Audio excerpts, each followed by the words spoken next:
پنیر قشار، نویشک و پنیر گراویر یک ول ترکیه تنی قرصتی هلبراندن، مشمش و خرمین باجار ایدریم، حشکت و باستیق بنی و بدهان خوراکین حشکریین باجار اردخانیم، و هنگوین لچیاین وان هرسی باجارین باکوری کردستانی تین هلبراندن لانقره پایتخت ترکیه ده پیشانگه که ده بهبرا تین داناسین. ده پیشانگه کشبر ویروسا کرونا اونیزی 2 سال بون ندهاته کرندم لئیدر قرص و اردخانیم بسادان هلبرینر و کمپانیم ببرهمین خمالیین وان باجاران بشتر پیشانگهی بونم. جانر öz Yılmazı ku efsî nefşin li bajarê Qersê karê hilberîna penîrê qeşar û girawiyerê dikim, li vê pêşangehê penîrên ku bi xwe hildiberîna pêşkêşê Enqereyê yan dikim. Kars gerçekten doğuda bir kültür kenti. Qars li Bakur bajarekî kültürî ye. Li bajarê me penîrê qedîm ku cîhanê tenê li Qers û Sivê de tê hilberîn, penîrê girawiyer li vê derê em didin danasîn. Li gel vê yekê penîrê qeşar û nivîşka temamî siruştî jî em difroşin. Kiloya qeşarê 65 lire ya penîrê girawiyer jî 100 lire ye. Berhem û xurekên hişkiriyên êdir û erdexanê jî bi saya helberîner Nurettin Özer li vê pêşangehê tên danasîn. Iğdır'ın kayısısı meşhurdur.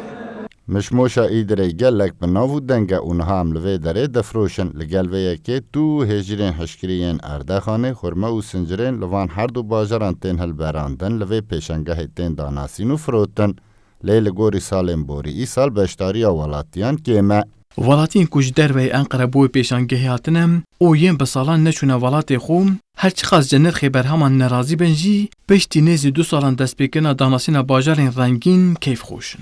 Ben Sarıkamışlıyım. Ez ji qamuşana Qersê me lêbelev bi salan e ez neçûme Qersê û li Enqerê dijîm. Ev pêşangeh derfeteke gelekî mezin dideme ku em hesreta welatê xwe li vê derê hindik be jî kêm bikin. Lê li gorî salên borî nirxê penîr, hingiv û xurekan gelekî zêde bûye. Gezdik, dolaştık, ürünler... Em tevahiya pêşangehê geriyan, tam û çêja xurekan gelekî xweş bû. Ez ji Rîzeyê ji bo vê pêşangehê hatim. Piştî sal û nîvekê bi dîtina pêşangeheke wiha em kêfxweş bûn. Lêbelê nirxê berheman jî ew qas zêde neba, dê gelek baş bûya. Me tenê tam kir û paşê em ji pêşangehê derketin. Her wiha di vê pêşangeha ku di heta 24 Cotmehê berdewam bikede, xwarin, ecîn û şîraniyên xumaliyên wan sê bajarên Bakurê Kurdistanê jî di pêşangehê de pêşkêşî serdêran tê kirin.